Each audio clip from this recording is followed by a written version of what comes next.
Abasanda, Laia, Lovari, Basanda, gracias.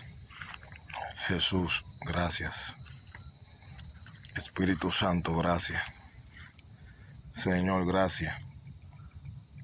Padre, en el nombre de Jesús te doy gracias por ese fuego. Te doy gracias, Señor. Gloria a Jesús. Señor, gracias. Gloria a Jesús. Alabado sea Dios.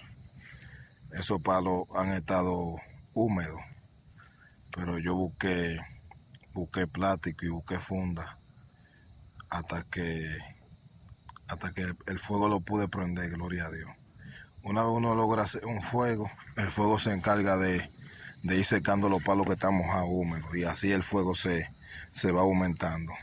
Una vez el fuego está así, por más húmedo que esté el palo, se prende.